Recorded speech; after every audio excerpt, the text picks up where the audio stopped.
बच्चों, मैं दीपक शर्मा आपके अपने YouTube चैनल दीपक साइंस क्लासेस में आपका स्वागत है। बच्चों, इससे पहले वाले वीडियो लेक्चर में हमने न्यूक्लियर फिजिक्स के बारे में बेसिक इंट्रोडक्शन किया कि नाभिक क्या होता है, उसकी खोज कैसे हुई और नाभिक के कौन कौन से घटक होते हैं। इन सभी चीजों के बारे में हमने बेसिक रूप से बात की। आज हम उसी लेक्चर को आगे बढ़ाते हुए कुछ और महत्वपूर्ण परिभाषा के बारे में जानेंगे, उनके बारे में बात करेंगे जो हमारे आगे टॉपिकों के अंदर बहुत ही काम में आने वाली है। बच्चों, इस लेक्चर से और इससे अगले वाले इस लेक्चर से वैसे कोई बोर्ड एग्जाम इतना इंपॉर्टेंट क्वेश्चन नहीं पूछा जाता है, लेकिन ये शुरू के लेक्चर होते हैं ना, यही हमारा नींव और बेसिक को मजबूत करते हैं बच्चों।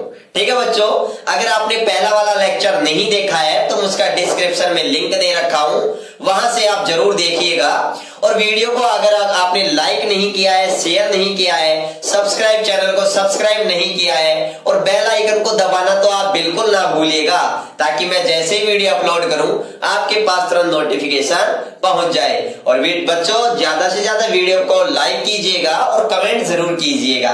ठीक है, तो चलिए हम बिगड़ देर करते हैं, शुरुआत करते हैं आज अपने टॉपिक के बारे में। हम पहले कुछ महत्वपूर्ण परिभाषा के बारे में जानेंगे और वो परिभाषाएं क्या होंगी कि समस्थानिक क्या होते हैं, समबारिक क्या होते हैं, सम न्यूट्रॉनिक क्या होते हैं। इन सभी चीजों के बारे में बच्चों हम जानेंगे कि ये क्या होते हैं। देखो, आज सबसे पहले मैं बात कर रहा हूं आपसे कि समस्थानिक। सबसे पहला टॉपिक है हमारा समस्थानिक। क्या है बच्चों? समस्थानिक, जिसको अपन क्या कहते हैं बच्चों? आइसोटोप्स। क्या कहते हैं?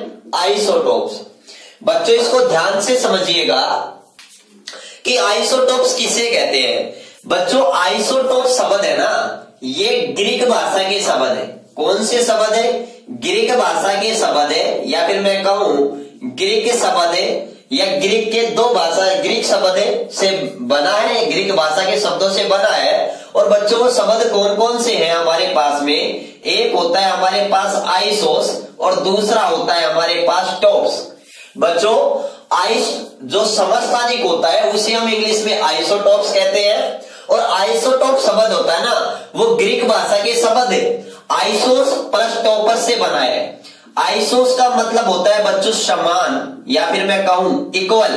क्या होता है बच्चों? Equal, equal. और बच्चों, टोपस का अर्थ क्या होता है? पैलेस। क्या होता है? पैलेस। मतलब मैं कह सकता हूं कि समान स्थान। क्या कह सकता हूं बच्चों मैं? समान स्थान। आइसोटोप्स का मीनिंग क्या होता है बच्चों? समान स्थान। और बच्चों, समान स्थान का मतलब है हमारे यहां क्या होता है बच्चों? समान परमाणु क्रमांक से। क्या? समान परमाणु क्रमांक, समान परमाणु क्रमांक। और बच्चों, परमाणु क्रमांक को किससे प्रदर्शित करते हैं? जेड से प्रदर्शित करते हैं। किससे प्रदर्शित करते हैं? जेड से। तो बिल्कुल बेसिक से समझिएगा, समस्थानिक को आइसोटोप्स कहते हैं, जो ग्रीक भाषा के शब्द आइसोस और टोपस से मिलकर बना है। आइसोस का अर्थ होता है बच्चों इक्वल, टोपस का अर्थ होता है बच्चों प्लेस। मतलब जिनका स्थान क्या हो? समान हो, या मैं कहूं जिनका समान स्थान हो। समान स्थान का मतलब हो बच्चों, तत्वों के बारे में बात करें तो तत्वों का जो स्थान होता है उसका निर्धारण किससे होता है बच्चों? परमाणु क्रमांक से। परमाणु क्रमांक से, एटॉमिक नंबर से, जिसे बच्चों हम किससे प्रदर्शित करते हैं? जेड से।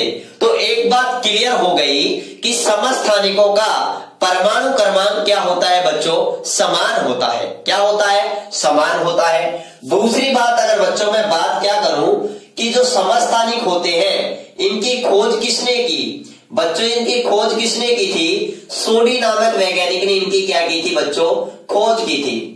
तो ये भी याद रखना, समस्थानिक की खोज किसने की थी बच्चों? सोडी नामक वैज्ञानिक ने की थी। और समस्थानिक का मीनिंग क्या होता है? समस्थानिक का मीनिंग ये होता है कि इनका परमाणु क्रमांक क्या होता है बच्चों? समान होता है। तो ये बात बिल्कुल अच्छी तरीके से क्लियर होनी चाहिए। तो मैं ये कह सकता हूं, क्या कह सकता हूं? किसी एक तत्व के किसी एक तत्व के तो बच्चों याद रखना समस्थानिकों का परमाणु क्रमांक क्या होता है, समान होता है, लेकिन द्रव्यमान संख्या क्या होती है, अलग अलग होती है। तो किसी एक तत्व के ऐसे परमाणु जिनके परमाणु क्रमांक मतलब बच्चों जेड, जिनका परमाणु क्रमांक तो समान हो, लेकिन द्रव्यमान संख्या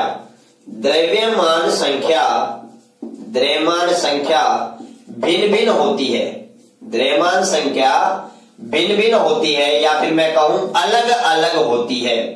तो किसी एक तत्व के ऐसे परमाणु जिनके परमाणु क्रमांक या जिनका परमाणु क्रमांक तो समान होता है, लेकिन द्रव्यमान संख्या क्या होती है बच्चों, अलग अलग होती है।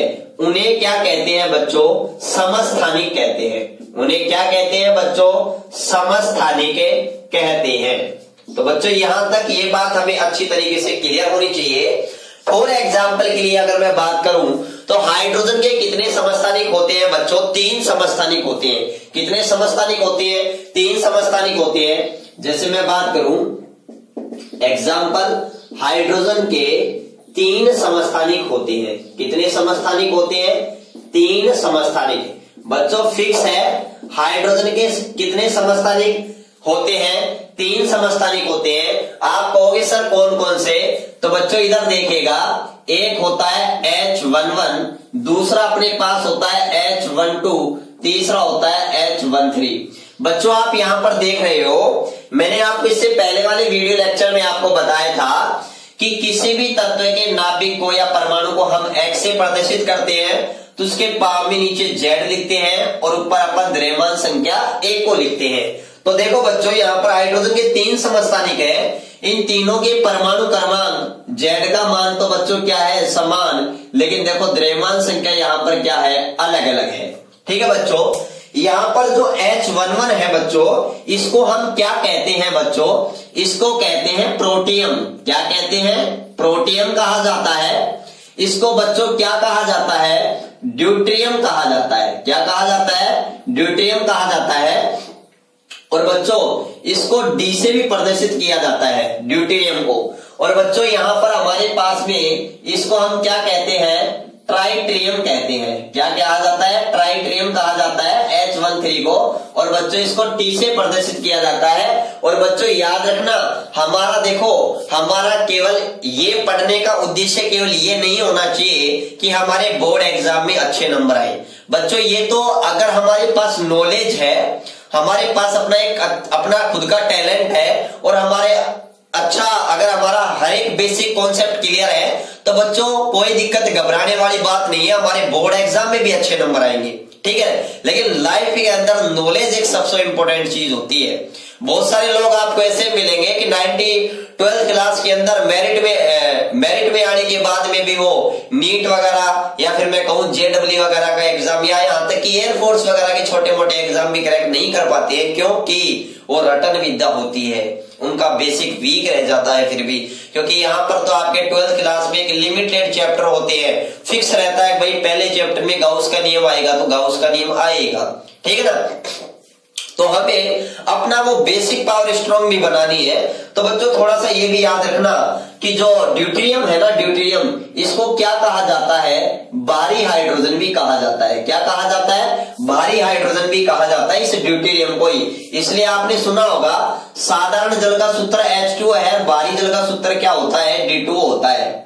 ठीक है ना, थोड़ा सा ये भी हमें पता रखना है। अब देखो मैं यहाँ पर आपको बताऊं, यहाँ पर Z का मान क्या है बच्चों, सेम है, और लेकिन यहाँ पर द्रव्यमान संख्या अलग अलग है। देखो यहाँ पर 1 है, यहाँ पर 2 है, यहाँ पर बच्चों क्या है, 3 है। इसी प्रकार से मैं और भी एग्जाम्पल लिख सकता हूं। जैसे मैंने एक एग्जाम्पल लिख दिया, और वो एग्जाम्पल मैंने क्या लिखा बच्चों कि ऑक्सीजन 8-16, ऑक्सीजन 8-17। तो बच्चों यहाँ पर आपको कोई दिक्कत नहीं है। देखो ऑक्सीजन के परमाणु क्रमांक 8 समान है, लेकिन यहाँ पर द्रव्यमान संख्या क्या है बच्चों, अलग अलग है। इसलिए ये आपस में क्या हो गए बच्चों, समस्थानिक हो गए। क्या हो गए बच्चों, समस्थानिक हो गए।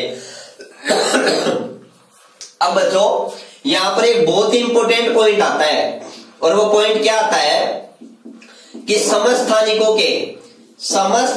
के परमाणु क्रमांक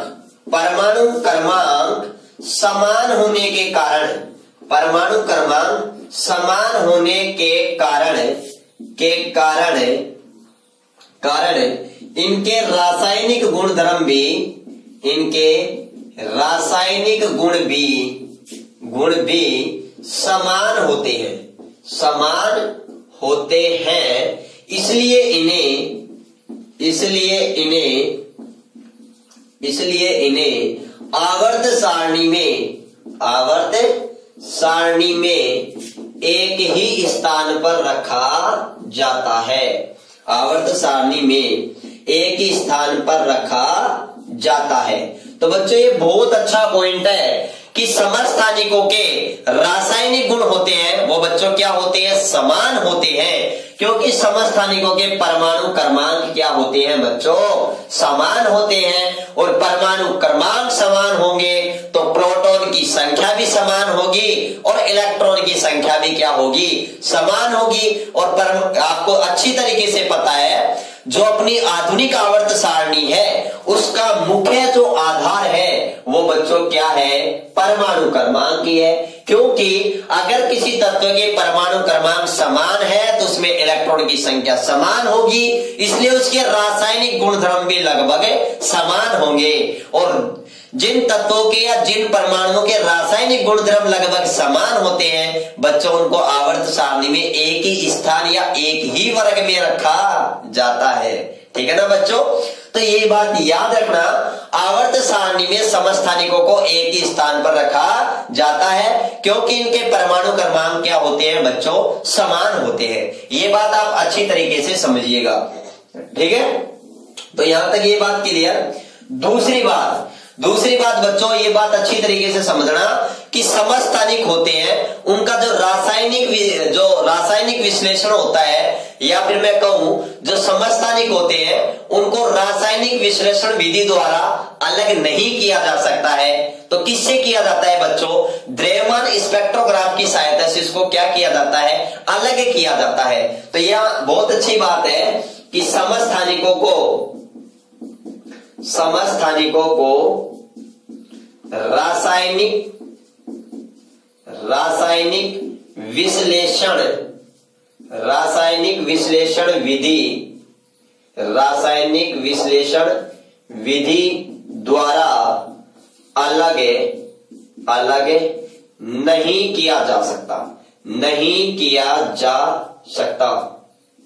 या पृथक विधि द्वारा पृथक नहीं किया जा सकता, या फिर मैं कहूं अलग नहीं किया जा सकता है। तो फिर बच्चों किससे किया जाता है, तो ये बात बहुत अच्छी तरीके से याद रखना। परंतु द्रव्यमान स्पेक्ट्रोग्राफ के द्वारा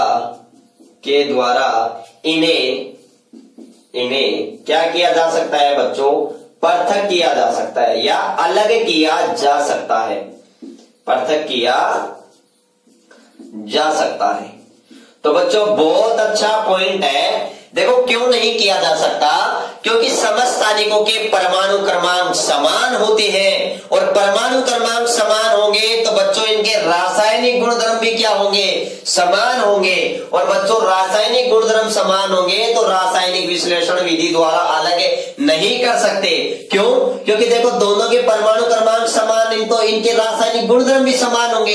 तो दोनों के रासायनिक गुणधर्म समान है तो हम इनको रासायनिक गुणों के आधार पर तो अलग कर ही नहीं सकते। तो रासायनिक विश्लेषण विधि ये रासायनिक गुणों में डिफरेंट होने के कारण तो अलग करती है, जबकि इनके परमाणु क्रमांक समान है, इसलिए इनको रासायनिक विश्लेषण विधि द्वारा तो अलग नहीं कर सकते। तो फिर बच्चों किससे अलग किया जाता है, इनको अलग किया जाता है बच्चों किससे, द्रव्यमान स्पेक्ट्रोग्राफ से इसको अलग किया जाता है। क्यों, क्योंकि बच्चों देखो यहाँ देखो इनका द्रव्यमान तो क्या होगा, अलग ही होगा ना, और द्रव्यमान अलग होगा तो इनको द्रव्यमान स्पेक्ट्रोग्राफ के द्वारा क्या किया जा सकता है, अलग किया जा सकता है। और बच्चों याद रखना, एग्जाम में बहुत बार क्वेश्चन पूछा जाता है और वो क्वेश्चन क्या पूछा जाता है हमारे से, वो क्वेश्चन यही पूछा जाता है कि समस्थानिकों का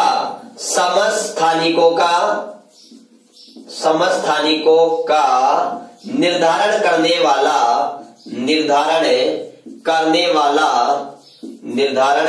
वाला यंत्र होता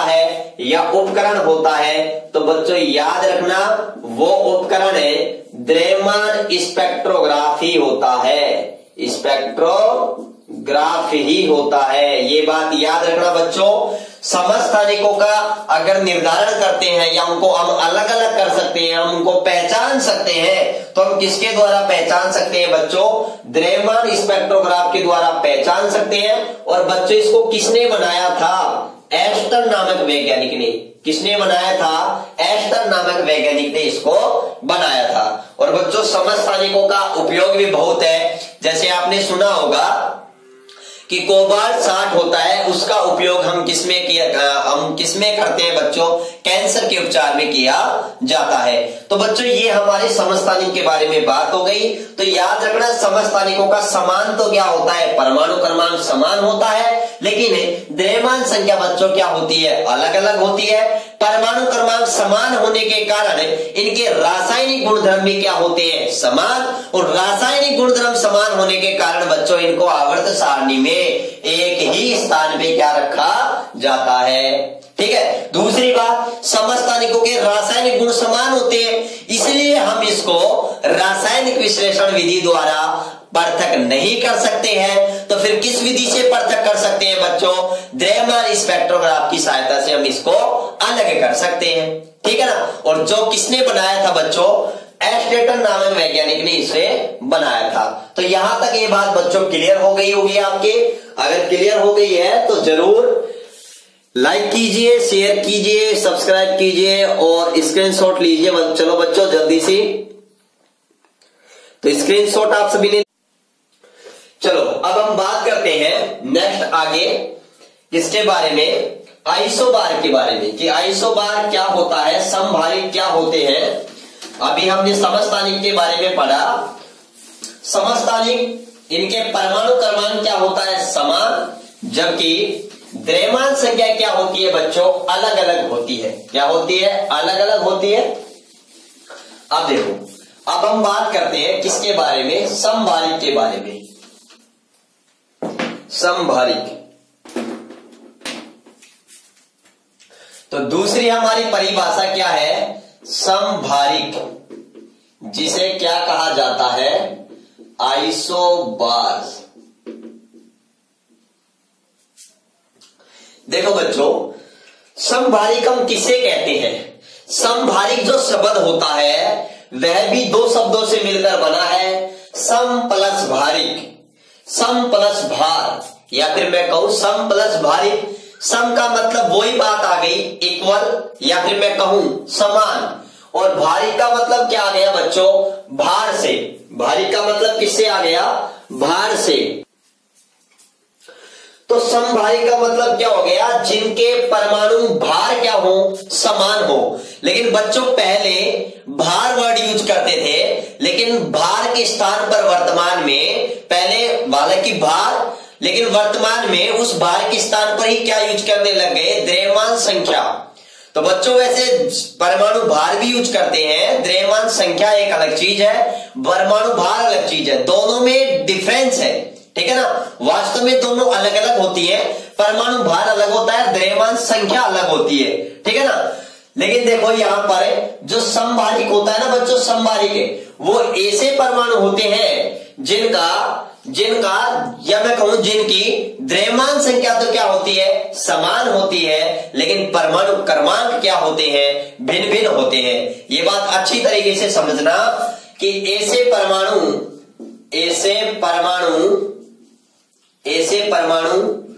जिनकी द्रव्यमान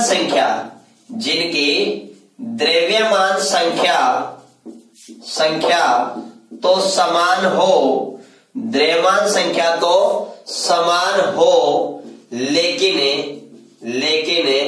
परमाणु क्रमांक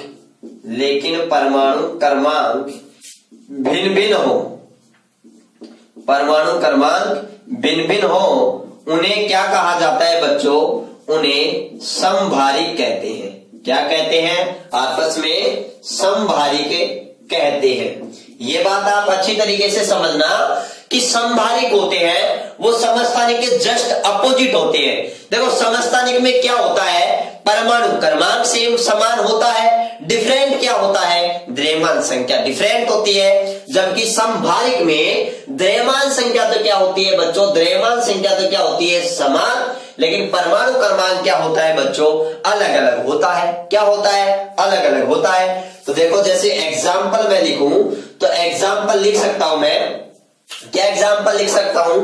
कार्बन 614 व या फिर मैं कहूं कार्बन 614 व नाइट्रोजन 714। ठीक है, यहां पर आप देख रहे हो इसके जो परमाणु क्रमांक है वो तो दोनों क्या है? अलग अलग, और जबकि द्रव्यमान संख्या क्या है बच्चों? दोनों सेम है। क्या है बच्चों? सेम है। इसी प्रकार से मैं और भी एग्जाम्पल लिख सकता हूं। और एग्जाम्पल क्या लिख सकता हूं? जैसे मैं लिख दूं हाइड्रोजन 13 व हीलियम 223, यह भी लिख सकता हूं।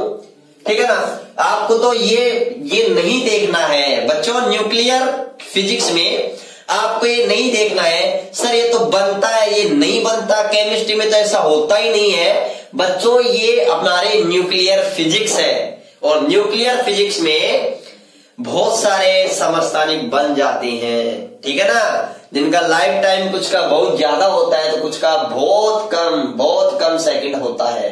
ठीक है ना? तो याद रखना, आपको ये नहीं देखना है कि सर हीलियम 24 तो होता है, 23 तो होता ही नहीं है। आप ये मत देखो, आप तो ये देखो कि क्या इनकी ए सेम है या नहीं है, द्रव्यमान संख्या समान है या नहीं है।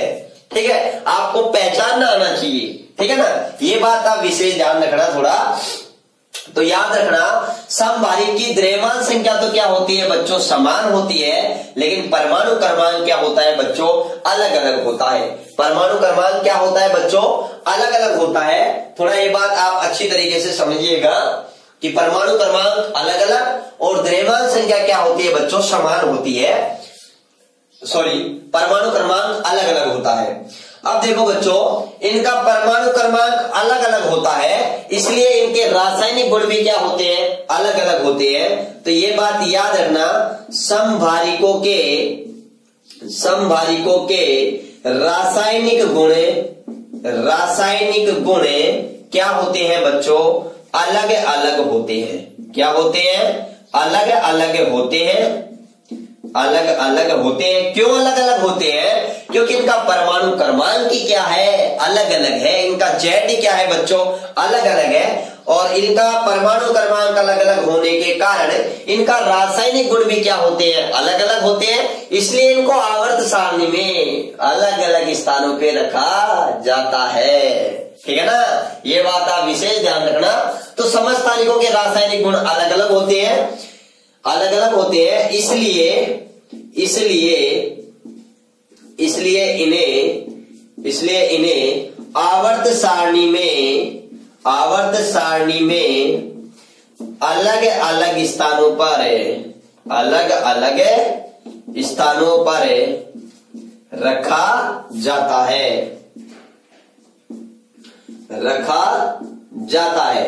अब वो एक अलग बात है कि किसी आवर्त सारणी में समभारिकों को स्थान ही नहीं दिया जाए।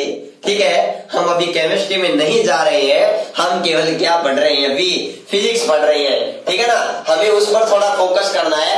तो ये बात याद रखना बच्चों, समभारिकों के रासायनिक गुण अलग अलग होते हैं, इसलिए इनको आवर्त सारणी में भी क्या रखा जाता है बच्चों? क्या रखा जाता है? अलग अलग स्थानों पर रखा जाता है। अब बच्चों यहाँ पर एक मजेदार बात वापस से आ गई। अब एक बात बताओ, अगर इनके रासायनिक गुणधर्म अलग अलग हैं तो हम इन्हें रासायनिक विश्लेषण विधि द्वारा अलग कर सकते हैं, लेकिन इनको द्रव्यमान स्पेक्ट्रोग्राफ द्वारा अलग नहीं कर सकते, क्योंकि इनका द्रव्यमान तो क्या आ गया बच्चों, समान आ गया। तो ये बात याद रखना कि समभारिकों को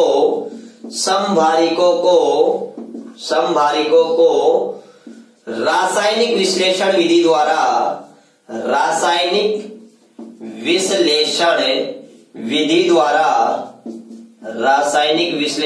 द्वारा पृथक किया जा सकता है, लेकिन द्रव्यमान स्पेक्ट्रोग्राफ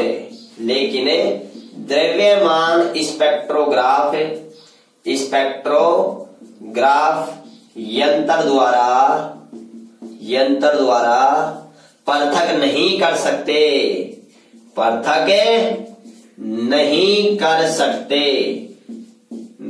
सकते।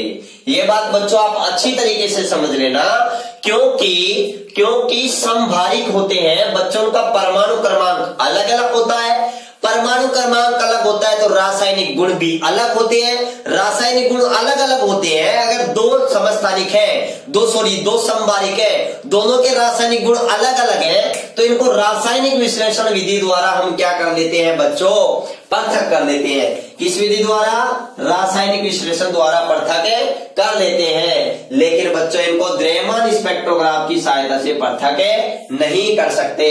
ये बात आप विशेष अच्छी तरीके से ध्यान में याद रखना, ठीक है। और बच्चे एक इंपोर्टेंट हमें नोट बता रहा हूं आपको, किससे रिलेटेड, समभारिक से रिलेटेड। वो नोट आप अपने दिमाग में अच्छी तरीके से याद रखना बच्चों।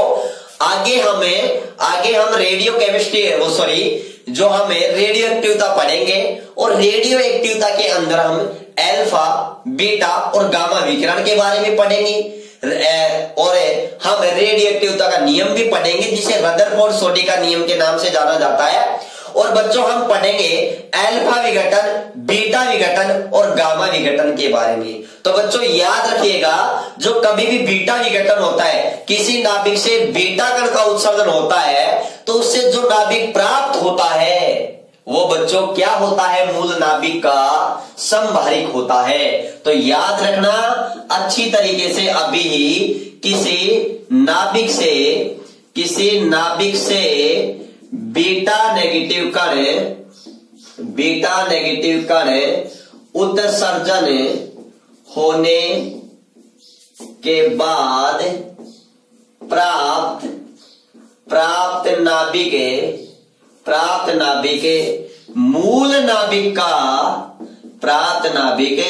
मूल नाभिक का क्या होता है, समभारिक होता है। क्या होता है बच्चों, समभारिक होता है। ये बात याद रखना। जैसे मैं कहूं ये x है, ये इसका मेरे पास में क्या है, z है, ये a है, और जब इससे बच्चों क्या होता है बच्चों, कोई बीटा नेगेटिव कण उत्सर्जित होता है, तो बच्चों बीटा नेगेटिव मतलब इलेक्ट्रॉन का उत्सर्जन होता है।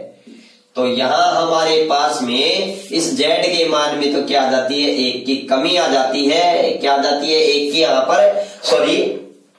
पर 1 की क्या हो जाती है, वृद्धि हो जाती है। देखो यहाँ पर z है, यहाँ पर क्या आ गया, हमारे पास में 1 कम हो गया, तो यहाँ पर 1 एक्स्ट्रा हो जाएगा यहाँ पर, और यहाँ पर 1 का बच्चों a ही रहेगा। थोड़ा ये बात अच्छी तरीके से दिमाग में रखना है हमें।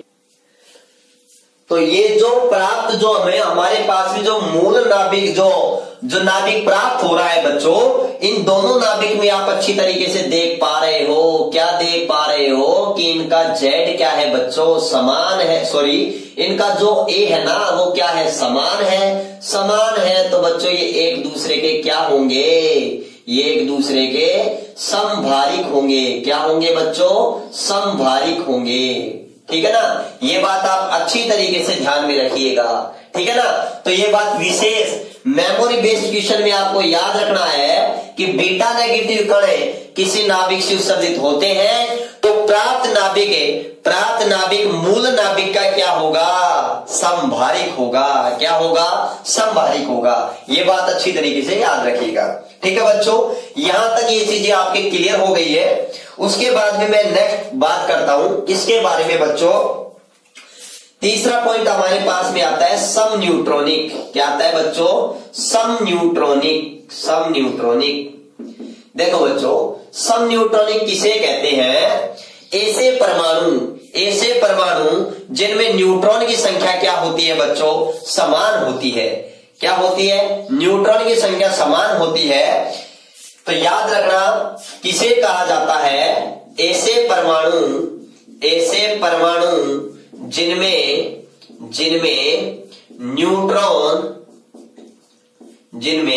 न्यूट्रॉन की संख्या, और न्यूट्रॉन की संख्या को बच्चों किससे प्रदर्शित करते हैं? n से।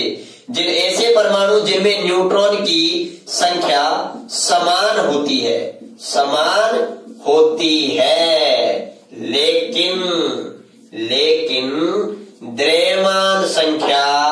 लेकिन द्रव्यमान संख्या a व परमाणु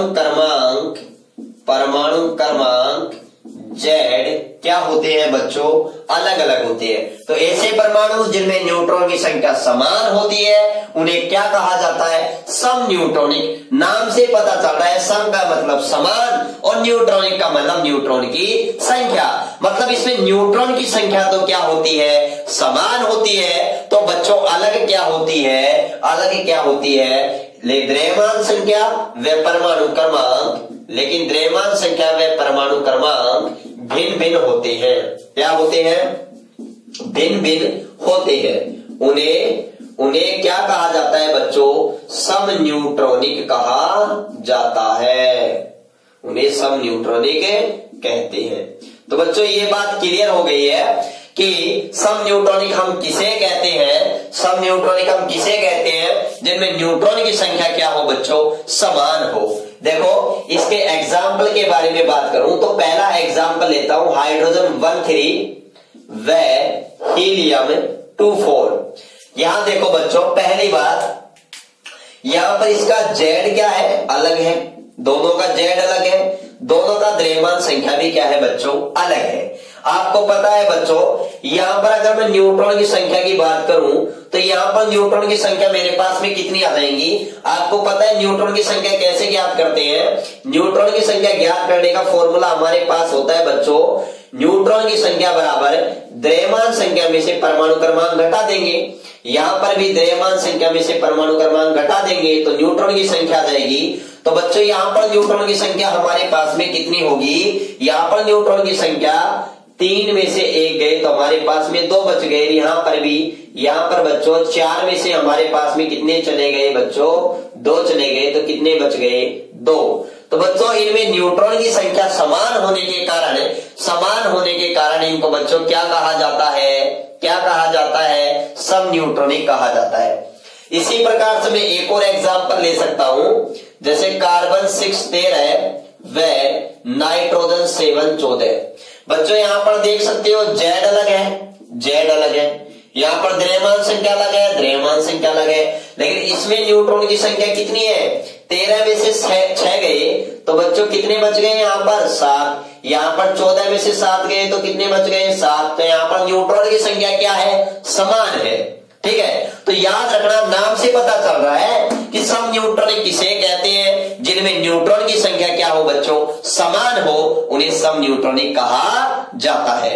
और याद रखना बच्चों, बहुत मजेदार बात है, और वो मजेदार बात क्या है कि जो सम न्यूट्रॉनिक होते हैं ना, उनको हम बच्चों नोट कर लेना। क्या नोट कर लेना?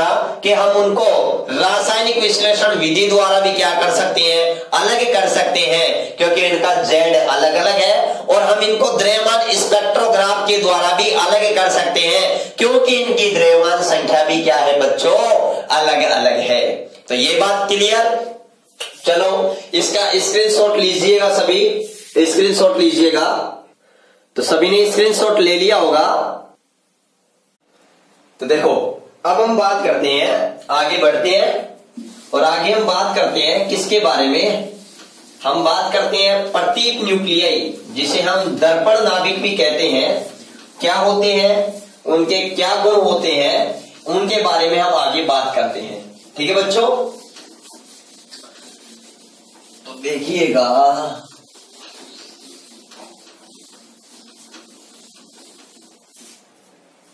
तो नेक्स्ट मैं बात करता हूं प्रतीप या फिर चलो उससे पहले मैं आपको एक पॉइंट लिखा दूं, और वो पॉइंट क्या था बच्चों कि जो हमारे पास में बच्चों क्या होते हैं, सम न्यूट्रॉनिक होते हैं, उन्हें रासायनिक विधि एवं द्रव्यमान स्पेक्ट्रोग्राफ दोनों की सहायता से हम क्या कर सकते हैं, अलग कर सकते हैं। तो ये बात याद रखना आप अच्छी तरीके से, सम न्यूट्रॉनिकों को रासायनिक विधि एवं द्रव्यमान स्पेक्ट्रोग्राफ दोनों की सहायता से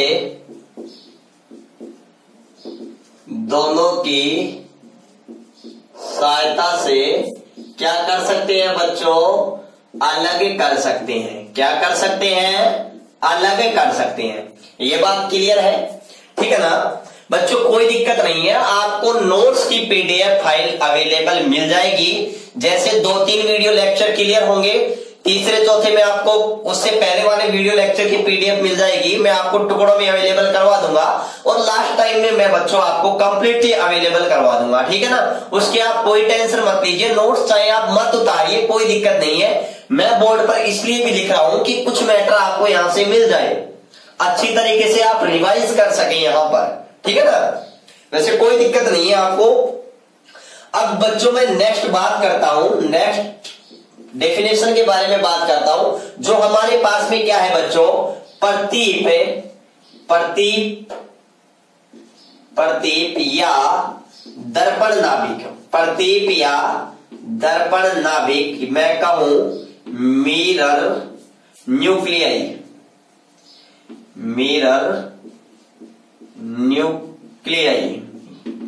किसे कहते हैं, इसके बारे में मैं बात करता हूं कि मिरर न्यूक्लियाई क्या होता है।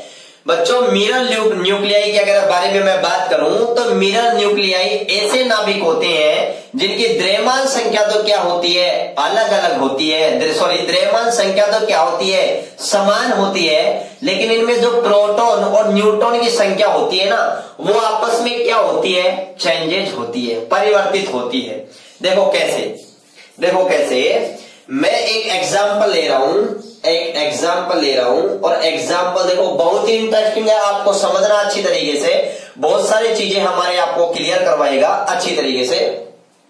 मेरे पास है एक तो लिथियम का परमाणु क्रमांक 3 और द्रव्यमान संख्या 7, व बेरिलियम परमाणु क्रमांक 4 द्रव्यमान संख्या 7। ये दोनों नाभिक ये आपस में क्या है, इनको मैं क्या कह सकता हूं, दर्पण या प्रतीप मतलब इनवर्ट नाभिक या मिरर न्यूक्लियाई नाभिक है। आप कहोगे सर कैसे हैं, सबसे पहले मैं आपको ये बात क्लियर कर दूं कि बच्चों मिरर न्यूक्लियाई होती है ना, उनकी जेड होती है ना, जेड देखो ये क्या है, सेम है, यहां पर भी सॉरी जेड नहीं, यहां पर द्रव्यमान संख्या ए। तो पहली बात, ऐसे नाभिक जिनकी द्रव्यमान संख्या क्या होती है बच्चों, समान होती है। तो यहां पर याद रखना, ऐसे नाभिक जिनकी द्रव्यमान संख्या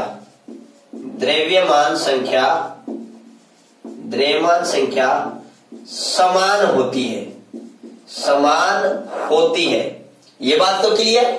और देखो क्या हो रहा है, अच्छी तरीके से देखना, यहां पर अगर मैं बात करूं बच्चों, यहां पर प्रोटॉन की संख्या की, यहां पर मैं न्यूट्रॉन की संख्या की, तो देखो इसमें प्रोटॉन की संख्या मेरे पास में यहां प्रोटॉन की संख्या मेरे पास में कितनी है बच्चों, 3। अगर परमाणु क्रमांक 3 है तो प्रोटॉन की संख्या 3, जबकि यहां प्रोटॉन की संख्या कितनी है बच्चों, 4। यहां न्यूट्रॉन की संख्या कितनी है, 4 में से 3 गए तो सॉरी 7 में से 3 गए तो बच्चों कितने बच गए, 4। यहां पर 7 में से 4 गए तो बच्चों कितने बच गए, यहां पर 3। देखो यहां पर इसकी जो प्रोटॉन की संख्या है वो तो किसके इक्वल आ रही है, न्यूट्रॉन की संख्या के। इसकी जो न्यूट्रॉन की संख्या है वो किसके इक्वल आ रही है बच्चों, प्रोटॉन की संख्या के। मतलब ये प्रोटॉन व न्यूट्रॉन की संख्या आपस में क्या हो जाती है, परिवर्तित हो जाती है। देखो चेंजेज हो जाती है। इसकी जो प्रोटॉन की संख्या है वो इसकी न्यूट्रॉन की संख्या बन जाती है, इसकी न्यूट्रॉन की संख्या वो इसकी प्रोटॉन की संख्या बन जाती है। तो मैंने यही तो कहा है कि ऐसे नाभिक जिनकी द्रव्यमान संख्या ए तो क्या हो, समान हो, ए तो क्या हो, समान हो, लेकिन प्रोटॉन व न्यूट्रॉन की संख्या, प्रोटॉन व न्यूट्रॉन की संख्या आपस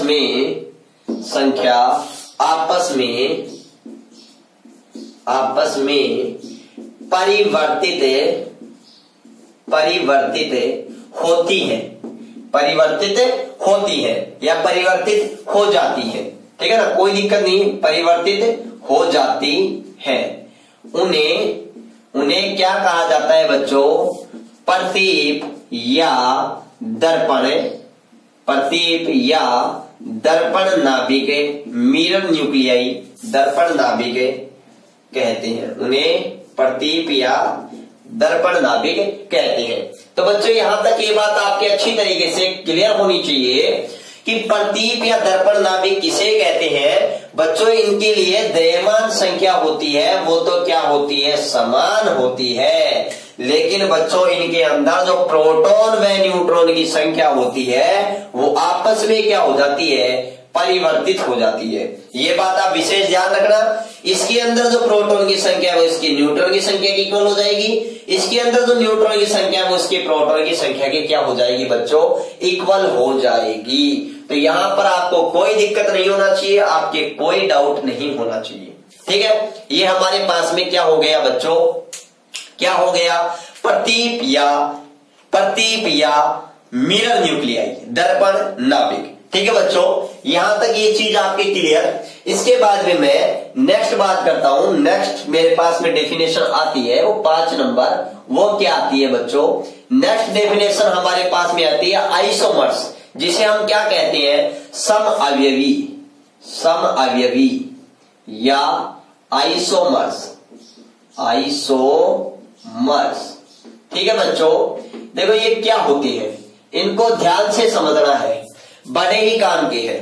ठीक है, ऐसे न्यूक्लियाई जिनके प्रत्येक की द्रव्यमान संख्या ए और परमाणु क्रमांक जेड दोनों क्या हो, समान हो, जिनके दोनों समान हो, दोनों क्या, परमाणु क्रमांक भी और द्रव्यमान संख्या भी। तो याद रखना, ऐसे नाभिक जिनमें प्रत्येक की द्रव्यमान संख्या व परमाणु क्रमांक तो समान हो, लेकिन दोनों के बच्चों रेडियो एक्टिव गुण है ना, रेडियो एक्टिव गुण वो क्या हो, भिन्न भिन्न हो। उन्हें क्या कहा जाता है, आइसोमर्स कहा जाता है। क्या कहा जाता है, आइसोमर्स कहा जाता है। तो ये बात क्लियर रखना बच्चों, ऐसे नाभिक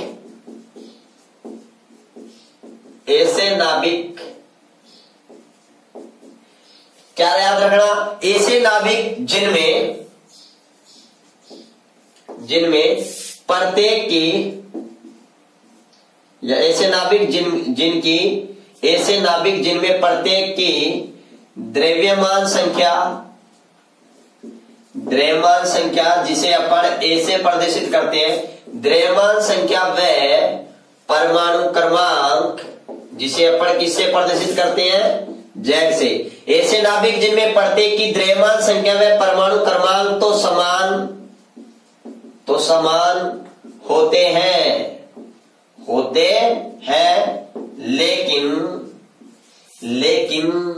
लेकिन क्या, रेडियो एक्टिव गुण, क्या बच्चों, रेडियो एक्टिव गुण, लेकिन रेडियो एक्टिव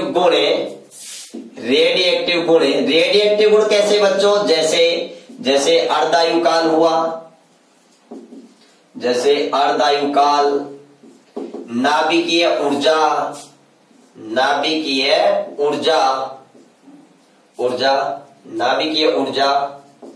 आदि क्या हो, नाभिकीय ऊर्जा आदि भिन्न भिन्न हो, आदि क्या हो, भिन्न भिन्न हो, या आदि अलग अलग हो, या मैं कहूंगा रेडियो एक्टिव गुण क्या हो, अलग अलग हो, उन्हें क्या कहा जाता है बच्चों? उन्हें क्या कहा जाता है? उन्हें आइसोमर्स कहा जाता है। आइसोमर्स कहा जाता है या आइसोमर्स कहते हैं। ठीक है बच्चों, यहां तक ये बात क्लियर। आप कहोगे सर एग्जाम्पल दीजिएगा, तो बच्चों कोई दिक्कत नहीं है, इनके एग्जाम्पल है ना बहुत ही सिंपल है। लेकिन एग्जाम्पल देने से पहले बच्चों ये याद रखना कुछ पॉइंट कि इनके रासायनिक प्रतीक क्या होते हैं बच्चों? समान होते हैं। इनके रासायनिक प्रतीक क्या होते हैं? समान होते हैं। अरे समान तो होंगे ही ना, इनके रासायनिक प्रतीक समान होते हैं। क्यों? क्योंकि जब इनका जेड ही समान है, यहां पर देखो, जब इनका जेड क्या है, इनका जेड क्या है, परमाणु क्रमांक क्या है, समान है, द्रव्यमान संख्या भी समान है, तो बच्चों इनका रासायनिक प्रतीक भी क्या होंगे? समान। जहां द्रव्यमान संख्या समान हो जाती है वहां जहां परमाणु क्रमांक समान हो जाता है वहां रासायनिक प्रतीक तो समान ऑटोमेटिक ही हो जाता है। लेकिन बच्चों एक मजेदार वाली बात ये है इनके ऊपर स्टार का चिन्ह अंकित किया जाता है या स्टार का चिन्ह लगाकर ये बात विशेष ध्यान रखना कि इन पर स्टार का चिन्ह लगाकर इनकी मूल नाभिक से अलग प्रदर्शित करते हैं। तो इनके ऊपर स्टार का चिन्ह लगाकर इन्हें मूल नाभिक से भिन्न करते हैं। अभी मैं आपको ये भी क्लियर करूंगा।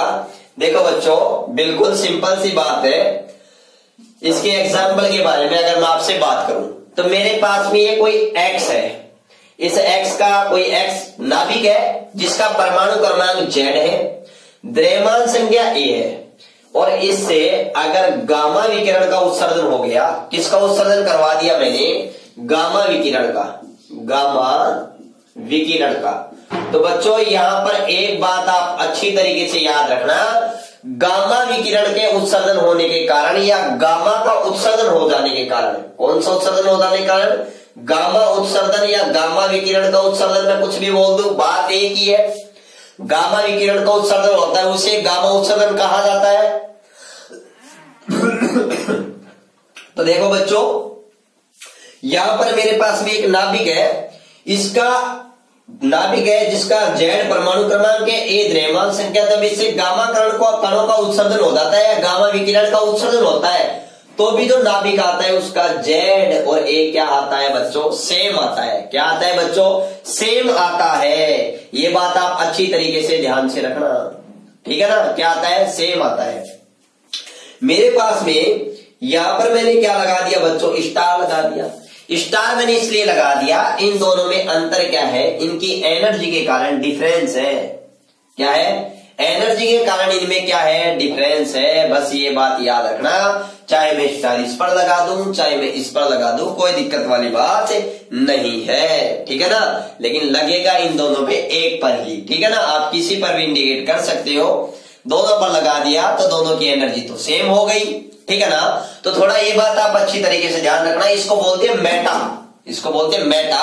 ये स्टार का चिन्ह है ना बच्चों, वो रेडियो एक्टिव गुणों में, इन दोनों के रेडियो एक्टिव गुणों में अंतर इंडिकेट करता है और मुख्य रूप से ऊर्जा का अंतर इंडिकेट करता है। इनकी ऊर्जा में क्या है? अंतर है।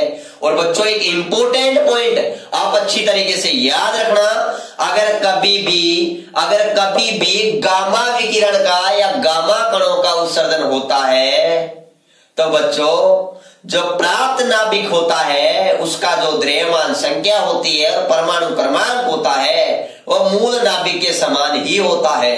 मतलब मैं ये कह सकता हूं कि गामा विकिरण के उत्सर्जन में द्रव्यमान संख्या और परमाणु क्रमांक अपरिवर्तित रहते हैं, उनमें कोई परिवर्तन नहीं आता है। तो बच्चों ये बात अच्छी तरीके से समझना कि ये गामा उत्सर्जन का कॉन्सेप्ट भी आपके यही आपसे क्लियर हो रहा है, ठीक है ना? कि जब कभी भी गामा किरणों का उत्सर्जन होगा तो जो प्राप्त नाभिक होगा उसका द्रव्यमान संख्या और परमाणु क्रमांक मूल नाभिक के क्या होगा बच्चों? समान ही होगा। तो आज के वीडियो लेक्चर में बच्चों आज हमने ये इंपॉर्टेंट परिभाषाएं कवर की है। ठीक है, आने वाला वीडियो लेक्चर एग्जाम की दृष्टि से बहुत इंपॉर्टेंट है, जिसमें बोर्ड एग्जाम में क्वेश्चन भी पूछे गए हैं। आने वाला एग्जाम जो वीडियो लेक्चर है वो न्यूमेरिकल पार्ट की दृष्टि से भी एक बेहद इंपॉर्टेंट है। ठीक है बच्चों, अगर वीडियो पसंद आया तो ज्यादा से ज्यादा लाइक कीजिए, शेयर कीजिए और चैनल को सब्सक्राइब करना बिल्कुल ना भूलिए और बेल आइकन को जरूर दबा दें। ठीक है ना, तो यहां तक के नोट्स आपको अवेलेबल हो जाएंगे, बिल्कुल मत घबराइए। नोट्स जैसे ही आपको पीडीएफ की जरूरत पड़े कमेंट बॉक्स में जाइए, वहां पर कमेंट डाल दीजिए। अगर आपको नहीं तो मैंने आपको व्हाट्सएप नंबर वगैरह दे रखे हैं, तो कोई दिक्कत नहीं है। ठीक है, धन्यवाद।